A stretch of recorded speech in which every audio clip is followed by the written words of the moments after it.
Narrativas do Antropoceno, um espaço destinado à difusão e ao debate de questões como crítica literária em tempos de crise ambiental e climática, literatura e direito à vida, cultura dos povos indígenas, gênero, raça e meio ambiente, pós-colonialismo, direito ambiental, ecocrítica do cinema, do teatro e da música, teoria do discurso, política cultural, ecologia e socioambientalismo.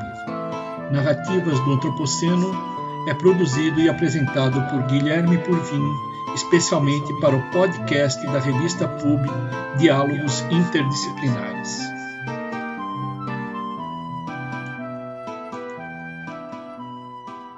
Hoje nós vamos conversar sobre a relevância da diversidade etnolinguística no território brasileiro. Para falar sobre as línguas originárias no Brasil, eu conversei com o escritor Zeca Sampaio e com os professores de Direito Ambiental Paulo Afonso Leme Machado e Carlos Marés.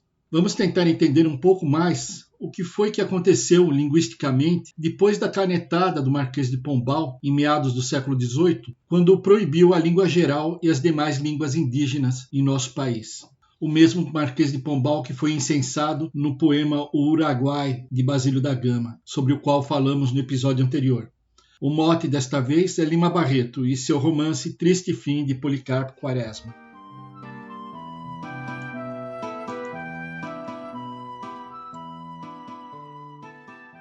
O artigo 13 da Constituição Federal de 5 de outubro de 1988 diz pura e simplesmente: a língua portuguesa é o idioma oficial da República Federativa do Brasil.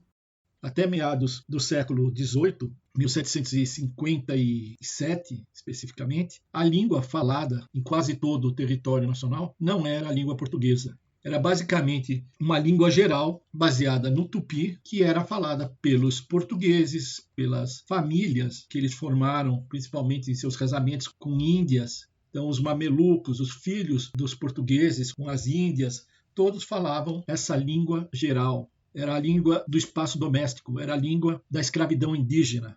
Tamanho era o prestígio da língua geral brasileira que a coroa portuguesa se sentiu obrigada, através do seu ministro, Marquês de Pombal, a tomar atitudes no sentido da obrigatoriedade da língua portuguesa. E isso se deu com a edição do Diretório dos Índios, que vigorou entre 1757 e 1798. O parágrafo 6º desse diretório estabelecia o seguinte: sempre foi máxima inalteravelmente praticada em todas as nações que conquistaram novos domínios, introduzir logo nos povos conquistados o seu próprio idioma, por ser indispensável, que é este um meio dos mais eficazes para desterrar dos povos rústicos a barbaridade de seus antigos costumes e ter mostrado a experiência que, ao mesmo passo que se introduz neles o uso da língua do príncipe que os conquistou, se lhes radica também o afeto, a veneração e a obediência ao mesmo príncipe.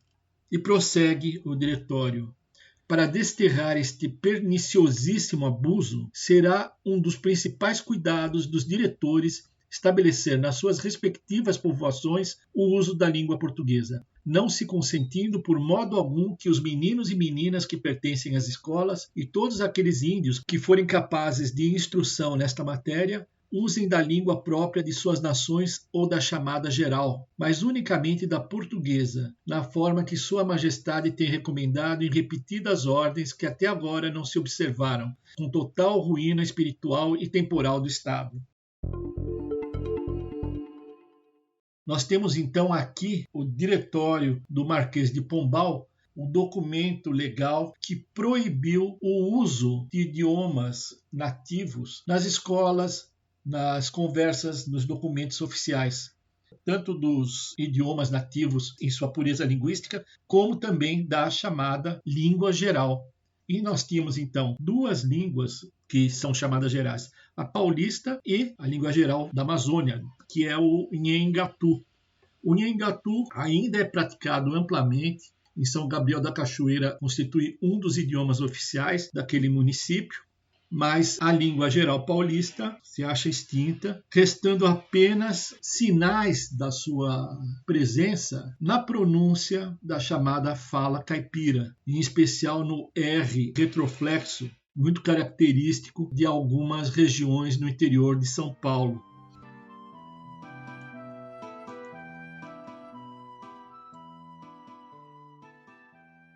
O poema O Uruguai, do Basílio da Gama, dialoga, de certa forma, com o triste fim de Policarpo Quaresma, de Lima Barreto, especialmente pelo fato de estar tratando, em essência, da política pombalina. No livro do Lima Barreto, o personagem, o Major Policarpo Quaresma, é descrito, logo no capítulo 1, como uma pessoa extremamente ciosa da defesa dos valores da cultura brasileira. E logo no primeiro capítulo, intitulado A Lição de Violão, Policarpo Quaresma se apresenta como um enérgico defensor da eleição de um idioma próprio dos brasileiros. É dito que, desde o raiar do dia até o almoço, ele se atracava com Montoya, Arte e Dicionário de la Lengua Guarani, ou mais bien Tupi, para estudar o que o escritor chama de o jargão caboclo com afinco e paixão. Por conta desses estudos, Quaresma passa a ser alvo de chacotas por parte dos colegas da sua repartição, da repartição pública onde ele trabalhava, que começam a chamá-lo de Ubirajara. Ofendido, Quaresma diz que os colegas não devem ser levianos. Não queira levar ao ridículo aqueles que trabalham em silêncio para a grandeza e a emancipação da pátria. E essa paixão pelo Tupi-Guarani se manifesta com mais evidência no capítulo 4 da primeira parte do romance, onde é apresentada uma petição que o Policarpo Quaresma encaminha à Câmara. E a petição se dá nos seguintes termos: Policarpo Quaresma, cidadão brasileiro, funcionário público, certo de que a língua portuguesa é emprestada ao Brasil, certo também de que, por esse fato, o falar e o escrever em geral, sobretudo no campo das letras, se veem na humilhante contingência de sofrer continuamente censuras ásperas dos proprietários da língua, sabendo que, além de nosso país, os autores e os escritores, com especialidade os gramáticos, não se entendem no tocante à correção gramatical, vendo-se diariamente surgir azedas polêmicas entre os mais profundos estudiosos de nosso idioma, usando do direito que lhe confere a Constituição, vem pedir que o Congresso Nacional decrete o Tupi-Guarani como língua oficial e nacional do povo brasileiro. O suplicante, deixando de parte os argumentos históricos que militam em favor de sua ideia, pede vênia para lembrar que a língua é a mais alta manifestação da inteligência de um povo, é a sua criação mais viva e original. Portanto, a emancipação política do país requer como complemento e consequência a sua emancipação idiomática. E continua a petição do Major Policarpo Quaresma nos seguintes termos: demais senhores congressistas, o Tupi-Guarani, língua originalíssima, aglutinante, é a única capaz de traduzir as nossas belezas, de pôr-nos em relação com a nossa natureza e adaptar-se perfeitamente aos nossos órgãos vocais e cerebrais, por ser criação dos povos que aqui viveram e ainda vivem, portanto, possuidores da organização fisiológica e psicológica para que tendemos, evitando-se desta forma as estéreis controvérsias gramaticais oriundas de uma difícil adaptação de uma língua de outra região à nossa organização cerebral e ao nosso aparelho vocal. Controvérsias que tanto impedem o progresso de nossa cultura literária, científica e filosófica. Bom, por conta desse requerimento, Policarpo Quaresma torna-se, de um lado, alvo de chacotas por parte dos jornais e, de outro, de antipatia por parte dos colegas de repartição pública, invejosas de sua inesperada popularidade. Existem pesquisas que apontam a existência de mais de 100 diferentes escolas de idiomas no Brasil. Se formos somar as unidades filiais de cada uma dessas escolas, nós chegamos a 3.000 diferentes estabelecimentos, 3.000 unidades de ensino de idiomas no país. A grande maioria delas, escolas de inglês. No curso de letras da USP, nós temos habilitações em alemão, árabe, armênio, chinês, coreano, espanhol, francês, grego, hebraico, inglês, italiano, japonês, latim, português e russo, além de linguística. Nenhuma habilitação em algum idioma dos povos originários da América do Sul. Nenhuma língua indígena. E se a gente for pensar nos idiomas que são falados no Brasil, não vamos encontrar nenhum curso regular que ofereça o ensino do idioma guarani, por exemplo. Então, quando a gente está falando aqui do Policarpo Quaresma, em que pese todo o caráter paródico, toda a ironia que há por detrás dessa figura que é o personagem de Lima Barreto, seria caso de se perguntar até que ponto essas escolas não estariam repetindo o mesmo jogo que vem ocorrendo ao longo de mais de 520 anos de história de nosso país, de descaso para com as línguas originárias do nosso território.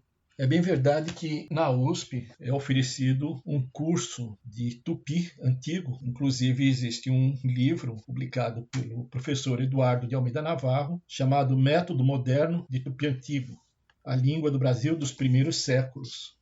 Esse curso é oferecido dentro da Faculdade de Letras como uma matéria optativa e, em sua introdução, o professor Eduardo de Almeida Navarro explica que, desde os primeiros tempos da colonização do Brasil, constatou-se que na costa brasileira, desde o Pará até o sul do país, aproximadamente até o paralelo de 27 graus, segundo informações do cronista Pero de Magalhães Gândavo, falava-se uma mesma língua.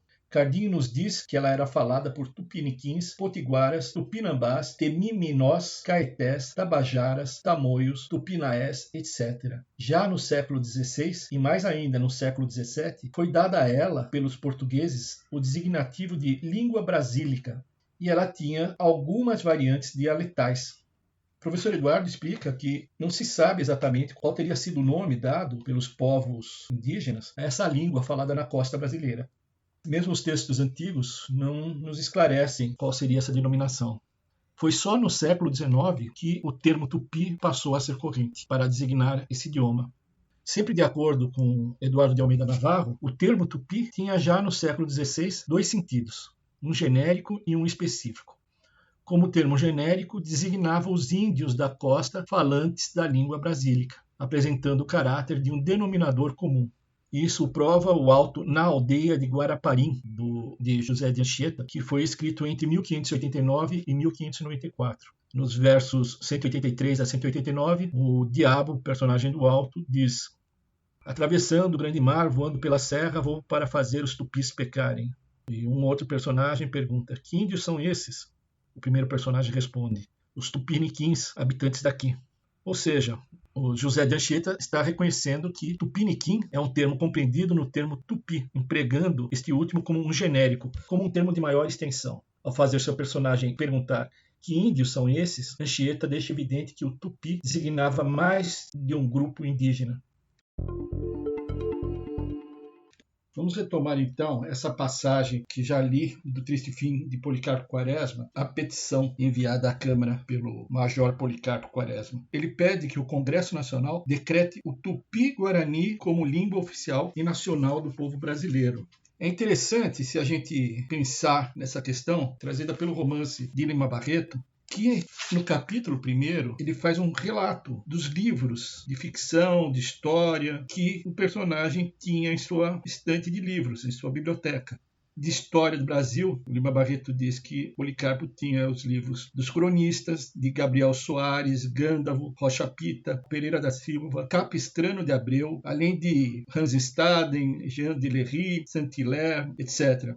Vamos pegar aqui um autor particularmente interessante, citado pelo Lima Barreto, que é Capistrano de Abreu.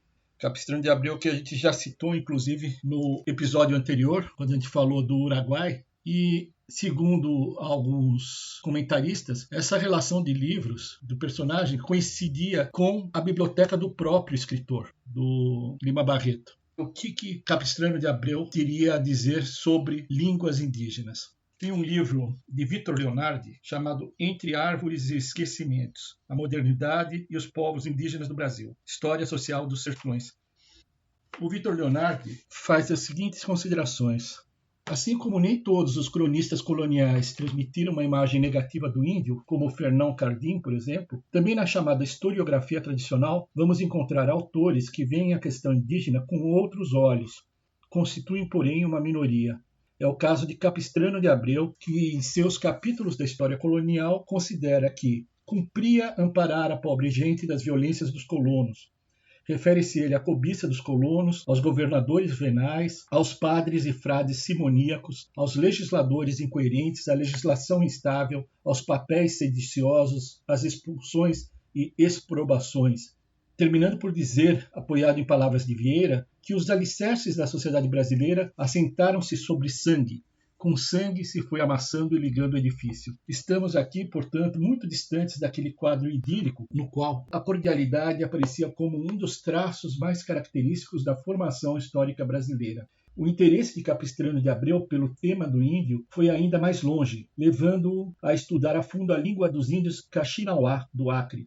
Desse esforço notável, feito em momento no qual a linguística ainda mal começara a se desenvolver no Brasil, resultou um livro editado em 1914 no Rio de Janeiro, Rachahunicuí, a língua dos Kaxinawás do rio Ibuaçu, que ainda hoje é considerado pelos linguistas como excelente modelo e estímulo para a documentação e descrição das línguas sul-americanas.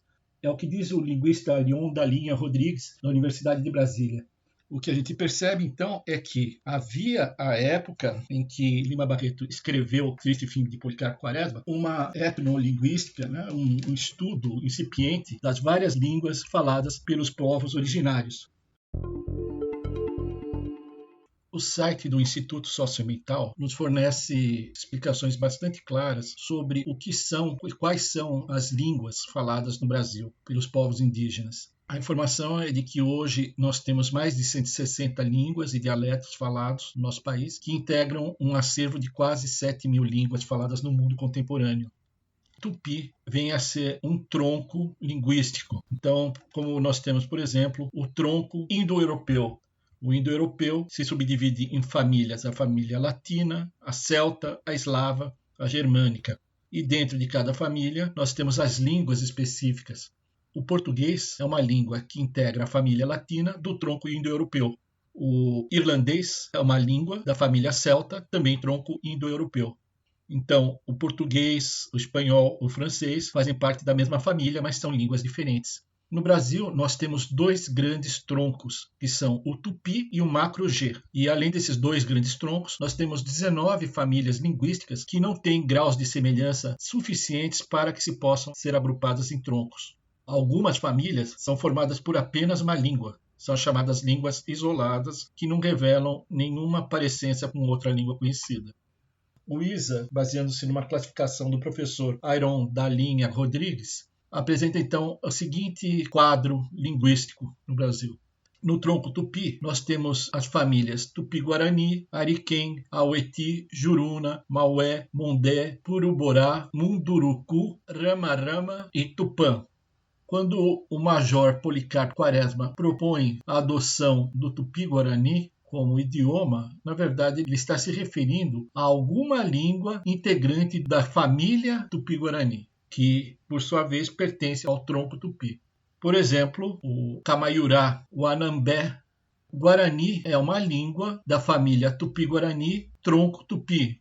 E dentro da língua Guarani, nós temos o dialeto Caiová, Mabiá e Inhandevá. Guarani não é exatamente Tupi, mas é uma língua integrante da família Tupi-Guarani, tronco Tupi. Algumas línguas são artificiais, foram construídas no tempo da colonização.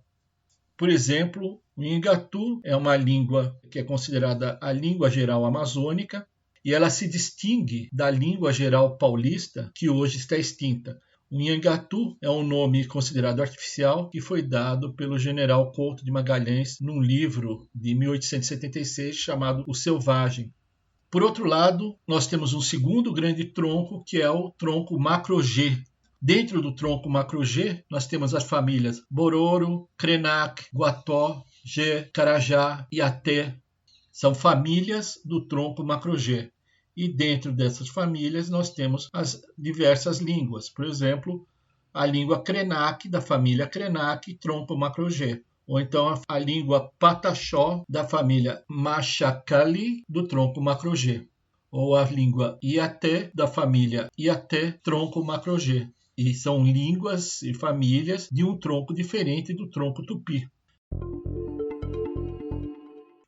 Vai aqui uma explicação para um termo que foi utilizado por Ailton Krenak numa entrevista que concedeu recentemente para a televisão. Ele dizia que o idioma da etnia dele, os Krenaks, era um idioma tapuia.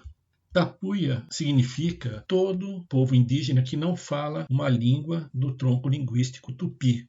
Então, no caso do Ailton Krenak, ele pertence a uma comunidade que é dos Krenaks, atualmente agregados nas margens do Rio Doce, entre as cidades de Resplendor e Conselheiro Pena.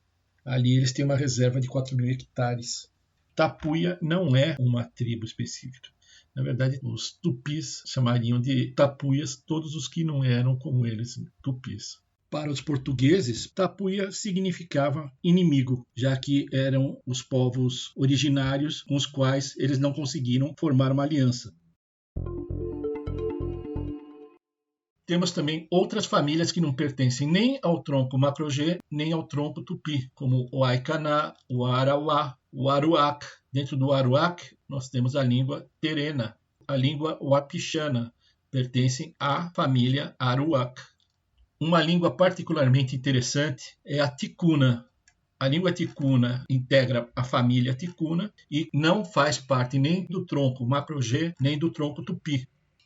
Sempre segundo a página do Instituto Socioambiental, os ticunas configuram o mais numeroso povo indígena na Amazônia brasileira e a história deles está marcada pela entrada violenta dos seringueiros, pescadores e madeireiros na região do Rio Solimões. Só em 1990 é que os ticunas conseguiram o reconhecimento oficial da maioria de suas terras. A língua ticuna é falada amplamente numa área extensa por mais de 30.000 indígenas. E essa comunidade se distribui pelo Brasil, Peru e Colômbia.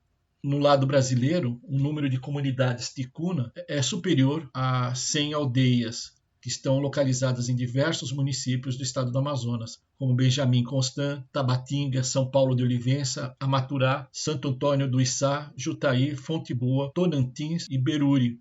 A maior parte das aldeias ticuna está ao longo ou nas proximidades do rio Solimões.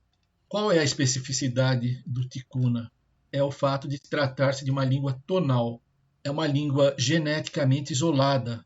Para se ter uma ideia, uma língua tonal é o mandarim. O mandarim apresenta 3 entonações diferentes, uma ascendente, uma descendente e uma oscilante. O ticuna é uma língua com 5 tons diferentes, o que a torna bastante musical. Vamos ouvir da própria voz do cacique ticuna Robson Miguel o que ele tem a nos dizer sobre a língua ticuna. Essa gravação foi colhida no programa Sustentabilidade do YouTube, programa Cultura Indígena, capítulo 28, a etnia ticuna, a mais numerosa do Brasil. Chawagaru, tu kumbote waka Robson Miguel. Manjuri tak manjuri in pe achogi manju pe in. Agora eu não estou dizendo em Tupi-Guarani, estou dizendo em ticuna. A etnia ticuna está sendo estudada porque é diferente de todas. Os ticunas levam uma língua tonal. A exemplo, o nome da minha esposa não pode ser falado, é cantado. V-E-N-A, V-E-N-A, que quer dizer a onça nadando para o outro lado do rio. Meu sogro é Boatacan, Boatacan, que quer dizer a onça quando está numa árvore exibindo as cores.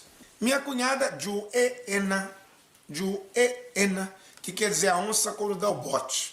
A minha outra cunhada, Mermena, a pata bonita da onça. Observa aí, é a onça nadando, onça pulando, pata da onça, rabo de onça, porque no próprio nome esconde o DNA sanguíneo daquele grupo de indígenas, que nesse caso é identificado pela onça.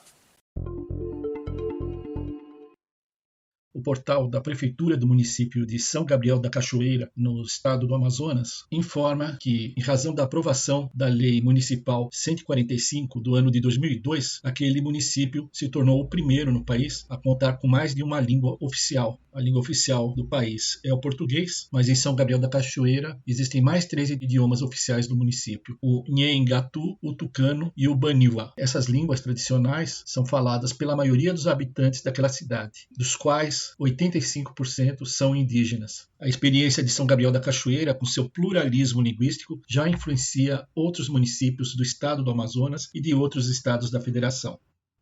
Poucas pessoas sabem que o Mercosul tem 3 idiomas oficiais. Além do português e do espanhol, também o Guarani. A nossa América Latina é uma América indígena. Na Bolívia, o artigo 5º da Constituição estabelece que os idiomas oficiais do Estado são o castelhano e todos os idiomas das nações e povos indígenas originários campesinos. A segunda parte do artigo 5º da Constituição da Bolívia estabelece que o governo plurinacional e os governos departamentais devem utilizar pelo menos 2 idiomas oficiais.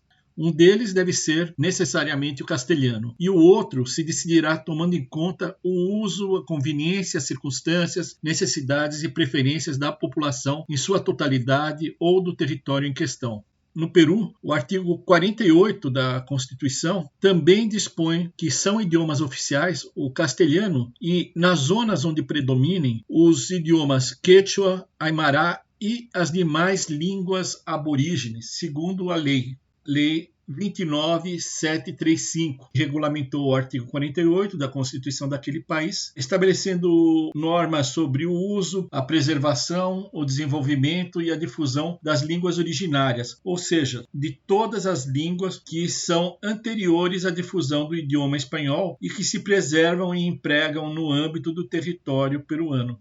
O artigo 10 dessa Lei 29.735 do Peru dispõe sobre o caráter oficial das línguas originárias. Significa que a administração estatal torna a língua sua e a implementa progressivamente em todas as suas esferas de atuação pública, dando o mesmo valor jurídico e as mesmas prerrogativas que são dadas ao castelhano. Os documentos oficiais que a administração emite devem constar tanto em castelhano como na língua originária oficial. Ambas redações têm o mesmo valor legal, podendo ser opostas em qualquer instância administrativa da zona de predomínio. Uma iniciativa legislativa que merece destaque especial é a do projeto de lei de autoria do deputado Dagoberto Nogueira, projeto de lei 3074 de 2019. Esse projeto de lei dispõe sobre a cooficialização das línguas indígenas nos municípios brasileiros que possuem comunidades indígenas. Ele regulamenta de uma forma bastante singela esse tema nos seguintes termos. Artigo 1º, a língua portuguesa é o idioma oficial da República Federativa do Brasil. Artigo 2º, fica estabelecido que os municípios brasileiros que possuem comunidades indígenas passam a ter como línguas cooficiais as línguas indígenas. Parágrafo 1º, o reconhecimento das línguas cooficiais de que trata o caput garante a prestação de serviços e a disponibilização de documentos públicos pelas instituições públicas na língua oficial e nas línguas cooficiais. Artigo 3º, a cooficialização das línguas indígenas não deve representar obstáculo à relação e à integração dos indivíduos na comunidade linguística de acolhimento, nem qualquer limitação dos direitos das pessoas ao pleno uso da própria língua na totalidade do seu espaço territorial. Pensando neste tema e no fato de que os povos indígenas estão mais ou menos distribuídos dentro de estados federados diferentes, eu consultei o professor Paulo Afonso Leme Machado para que dissesse o que pensa a respeito da adoção de iniciativas no âmbito dos estados federados para a implementação de línguas cooficiais nas suas respectivas regiões, como, por exemplo, Estado de São Paulo e a língua cooficial Guarani, Estado de Roraima, a língua Yanomami como cooficial, e assim por diante. Professor, a Constituição Federal estabelece que a língua portuguesa é o idioma oficial do país. E nós temos, parece que 180 diferentes idiomas originários que ainda são praticados, falados no Brasil, como Guarani, Ticuna, enfim. O senhor entende que seja constitucionalmente possível os estados federados adotarem um segundo idioma oficial, uma língua indígena, que seja praticada, que seja representativa, ou isso daqui seria afrontoso à disposição da Constituição Federal? Eu gostaria de abranger o seguinte, a minha vivência de certo tempo em que eu lecionei na universidade, que inicialmente se chamava de Louvain, depois falava de Leuven. é neerlandesa. A cidade, até hoje eu não compreendi bem se ela está... Louvain, a antiga cidade, está na região neerlandesa ou não. É um país que tem um problema linguístico muito sério, porque uma parte fala neerlandês, outra parte fala francês. Então, lá, é caro isso, neerlandês e francês. Mas todos os atos têm que ser publicados nas duas línguas. Então, quer dizer, o bilinguismo é possível. Eu morei e tive uma boa vivência lá na Alsácia, que pega o Alto Reno, o Rhin-Barran, lá ao lado do Rio Reno. Lá se fala, como eu falei, o alsaciano, mas na França não chegaram a isso. Na França, principalmente o de Gaulle, se bateu o pé, não queria que se falasse bretão, porque a Bretanha eles falavam muito bretão. Eu sou muito favorável que se fale, se tiver duas línguas, se falar três, mas desde que seja um ato, aqui no Brasil, não nos estados, que seja um ato federal. Na Constituição se preveja o bilinguismo, o trilinguismo, agora tem problema todo de um suporte econômico, porque eu vejo pela Bélgica, né?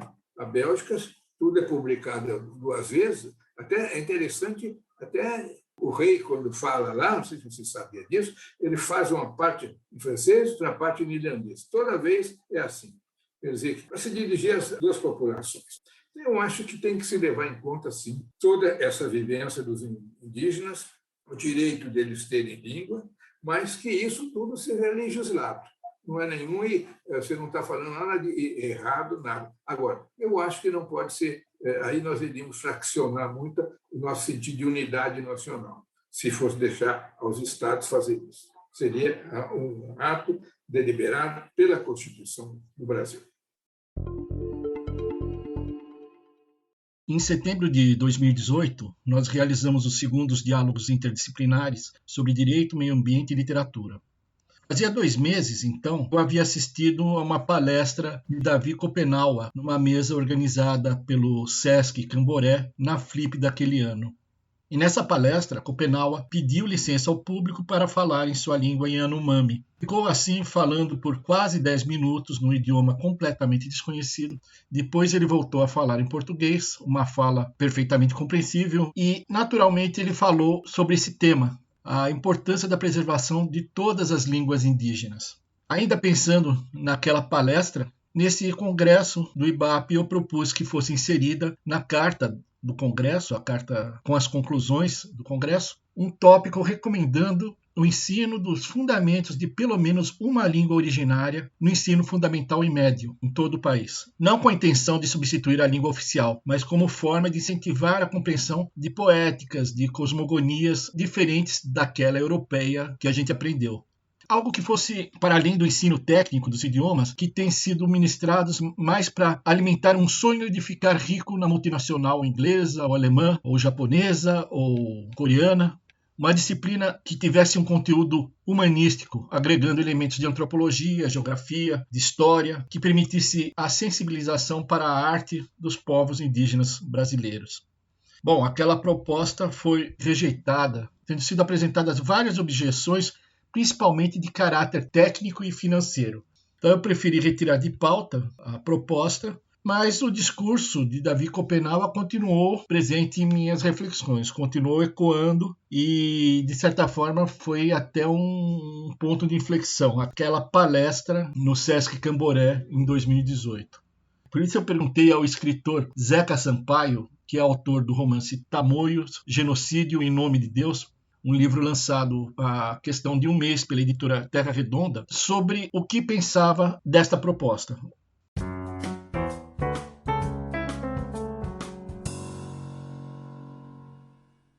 O que você acha dessa ideia de se adotar como uma forma de descolonização, se estabelecer como uma disciplina obrigatória, como antigamente já tivemos latim, grego nas escolas, no curso fundamental? Por que não estabelecer um idioma originário, um idioma representativo dos povos daqui, como uma forma até de se adquirir maior empatia com os povos que formaram, né, o nosso país, de valorização da cultura indígena, de estabelecimento de uma alteridade?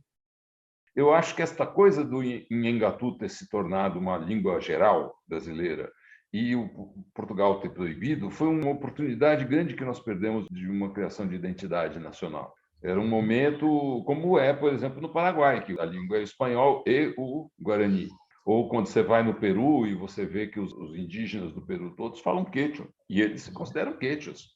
Eles não são espanhóis, eles são um povo que vive dentro de uma organização que tem toda uma elite governamental e tudo mais que é descendente de espanhol, mas eles sabem que eles são indígenas. Em todos os países da América, nós tivemos esse tipo de situação e muitos preservaram pelo menos alguma identidade dessa língua. Mas eu acho que, de qualquer forma, isso devia ser uma coisa incentivada. Eu não sei se lei. Eu não gosto muito da ideia de que você vai fazer isso com uma canetada de uma lei, sabe? Eu acho que talvez seja uma coisa cultural mesmo, de a gente insistir nisso e trazer as pessoas para o interesse por essas línguas.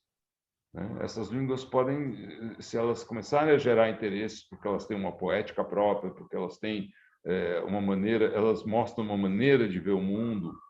Eu acho que quando você põe assim uma lei, toda escola agora tem que ter português e uma língua indígena, provavelmente vai se encontrar um jeito de encostar alguma coisa ali e vai ser super maldado e ninguém vai prestar muita atenção.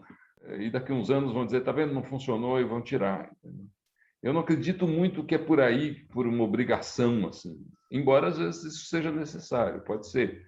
Mas eu acho que seria mais interessante, por exemplo, se a gente trabalhasse num sentido de leis que apoiassem a construção de cursos, por exemplo.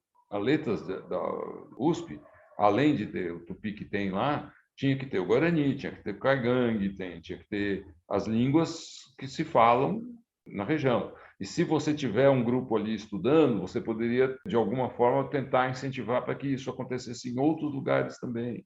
Então, eu veria mais um movimento por aí do que realmente uma coisa em termos de legislação. Assim, eu acho que nós estamos muito longe de uma aceitação de uma legislação dessa. Seria mais uma daquelas leis brasileiras que não vão pegar, sabe? Uhum. Eu acho que a gente precisa... É uma luta cultural mais do que uma luta legal. Mas, assim, é uma tendência também minha de pensar assim. De repente, pode ser que exatamente você adiantar uma legislação acabe criando a necessidade. Eu sempre conto essa história para as pessoas que a ditadura militar criou a educação artística, não tinha interesse nenhum de fazer uma arte-educação realmente, né, que levasse a reflexão e tudo mais.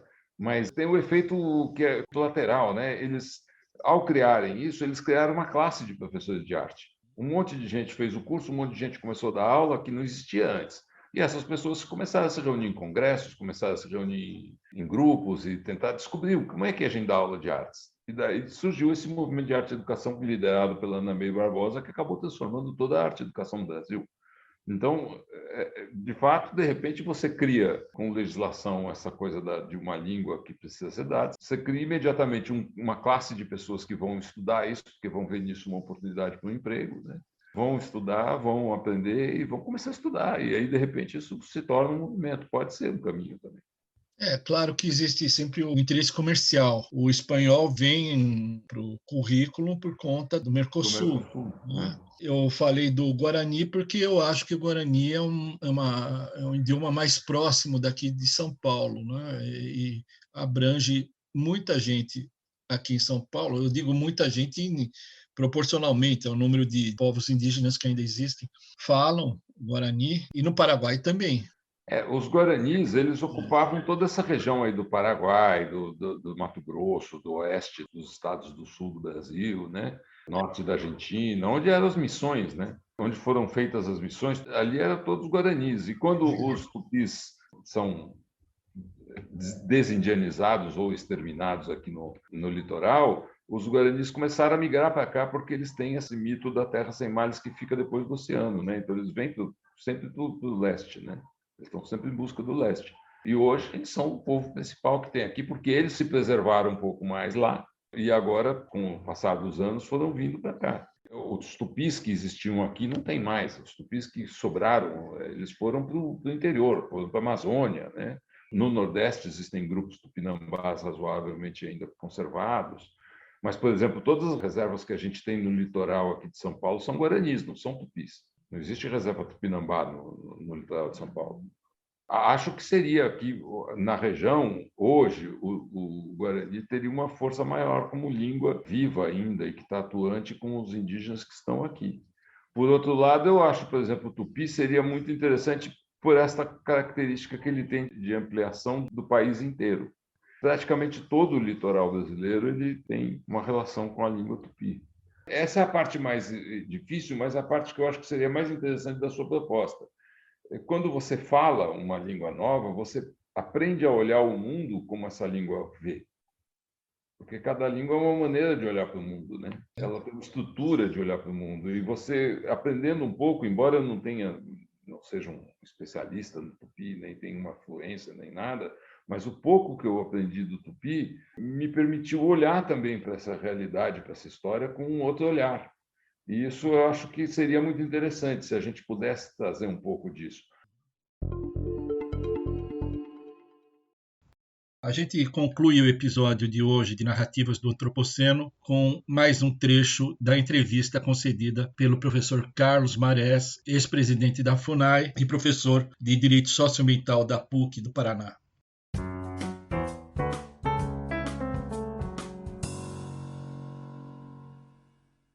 Como você vê essa possibilidade de se escolher, da mesma forma que as escolas de educação indígena trazem o direito de se falar no idioma daquele povo e também em português, de se implantar nas escolas dos não indígenas, né, esse tipo de ensino, o ensino do Guarani, ou então aprender algumas vertentes do Tupi, o Marquês de Pombal, que acabou com nossa língua geral.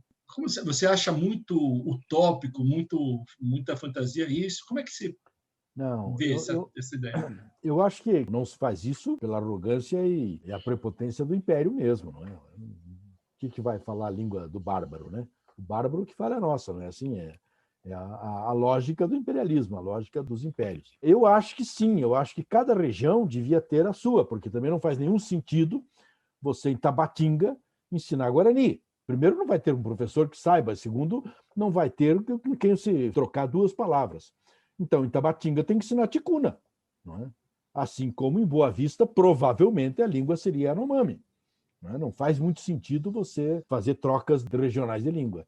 Mas aqui, como você diz, aqui na nossa região, São Paulo, Mato Grosso do Sul, Santa Catarina e Rio Grande do Sul, Norte da Argentina e Paraguai, alguma noção de Guarani todo mundo devia ter. O Paraguai tem. O Guarani ele é muito diverso, né? Ele tem uma diversidade linguística muito grande. E você estava falando dos autores, tem alguns autores guaranis, não é? Um deles é o Timóteo Verá, que tem alguns livros muito interessantes, é menos literatura, é mais cultura indígena mesmo, é pensamentos, ele tem o mais importante dele se chama Terra Só Existe Uma. Então o Timóteo Verá diz o seguinte: olha, vocês podem falar Guarani, todo mundo pode falar Guarani. Claro que vão falar um Guarani genérico, como falam no Paraguai. No Paraguai falam um Guarani genérico, não é o Guarani Mbiá que eu falo, porque o Guarani Mbiá que eu falo é a tradição Guarani. Os Caiová falam Guarani Caiová, que é a tradição Caiová, cada um fala a sua tradição. Mas vocês podem falar um genérico. Então é mais ou menos isso. Eu acho que essa língua genérica da região, não é que seja o Guarani, seja o Ticuna, seja o Yanomami, ou outras, né?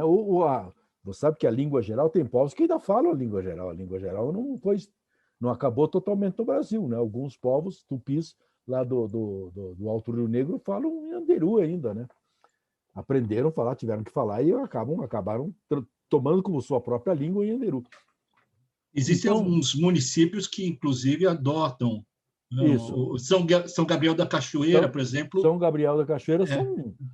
Eu não me lembro se são 7 ou são 8 ou são mais línguas que são oficiais, não é, no município. Isso está toda uma discussão jurídica se é constitucional ou não é? Está uma discussão muito engraçada, né? Eu acho graça nessa discussão, porque... Mas, enfim, então eu acho que isso que nós temos no Brasil, os 300 idiomas, 200 e poucos idiomas, isso é uma riqueza cultural que pouquíssimas nações têm. Né? E a gente não faz muita questão de guardar. Você sabe, eu numa das minhas loucuras de ensino, eu fui estudar linguística, né? Eu aprendi linguística. Aprendi aqui na Dinamarca, andei estudando linguística também. Mas aqui eu fazia o curso e um professor de fonética histórica, de formação fonética e tal, ele estava dando uma aula e na aula dele ele utilizava um idioma para mostrar foneticamente como é que se construía foneticamente um idioma. E ele mostrava um idioma que era o Bororo. Eu me lembro que naquela época eu não tinha a menor ideia o que era Bororo. E perguntei para ele, disse assim, mas essa língua é uma língua falada? Eu perguntei, é uma língua que é verdadeira ou é invenção? É uma língua que estão inventando? Ele disse, não, é uma língua verdadeira, é uma língua que tem um povo que fala. Eu disse, aonde? Ele me olhou e disse, não sei, eu acho que na África. Eu disse, tá bom, ficou a informação. Eu guardei aquela informação. Muitos anos depois, eu peguei um livrinho, estava assim, Estudos Antropológicos sobre a Prática do Funeral Bororo. Eu disse, mas será, o Benedito, que isso aqui é da África? Dei uma olhadinha, né? Os Bororos são aqui do centro-oeste brasileiro. Né? Hoje em dia, o Bororo é um povo conhecido. Mas naquela época eu não sabia ainda, não sabia de onde era. Então, é isso que você está dizendo. A gente não conhece as línguas que tem aqui e, às vezes, usa a língua para ensinar como é que tem a formação fonética dela. É curioso isso, né?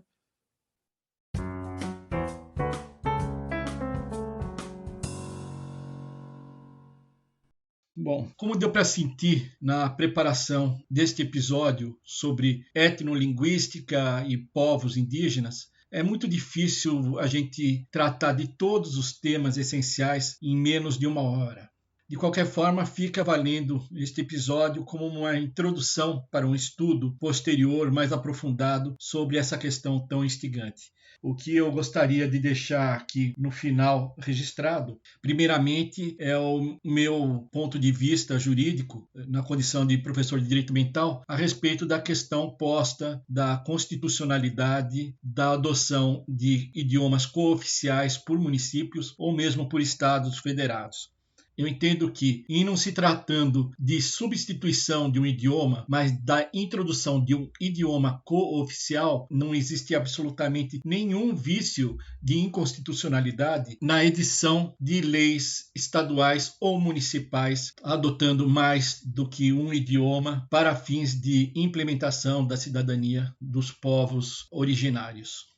Por fim, eu queria deixar aqui consignado que tudo que a gente falou neste podcast acaba soando tão utópico diante do que está acontecendo neste momento no país, em que lideranças indígenas vêm sendo intimadas por um Estado policial por conta de entendimento político legítimo, garantido constitucionalmente, que a gente fica até um pouco constrangido de estar tratando de algo tão distante da realidade atual. Mas eu acredito que um dos principais objetivos deste nosso podcast é justamente manter viva a esperança na reconstrução da democracia no país e na utopia de uma sociedade mais justa, solidária e inclusiva. E é com grande alegria que a gente noticia a decisão que acaba de ser tomada pela Justiça Federal em Brasília, determinando o trancamento de inquérito policial instaurado contra a articulação dos povos indígenas do Brasil e Sônia Guajajara. Peço vênia para ler as seguintes passagens da decisão. Fica clara a existência de uma tentativa de inviabilizar e depreciar a atuação contramajoritária exercida pela PIB, seja em contexto nacional ou internacional. A clara menção no ofício da FUNAI sobre supostas condutas caluniosas contra o presidente da República deixa entrever que toda a situação narrada tem como principal fim calar manifestações políticas divulgadas por entidade que se posiciona contra o presente governo federal. Assim, qualquer ação que direta ou indiretamente se fundamente no arranjo claramente não recepcionado pela nova ordem constitucional da Lei de Segurança Nacional deve ser repelida, sob pena de agressão aos princípios democráticos e republicanos que guiam a República Federativa do Brasil em todas as suas dimensões. Nestes termos, o trancamento do inquérito policial número 2020-010-4862 é medida que se impõe e que deve ser efetivada imediatamente, tudo sob pena de contínua agressão e constrangimento a valiosas garantias fundamentais, tais quais a liberdade de manifestação e a livre atuação política em defesa dos povos indígenas. Então, semana que vem, nós continuaremos tratando desta temática, os povos originários do Brasil. Até lá! Narrativas do Antropoceno é um podcast criado, produzido e apresentado por Guilherme Porfim, especialmente para a revista PUB. Conheça o blog da revista PUB acessando www.revista-pub.org.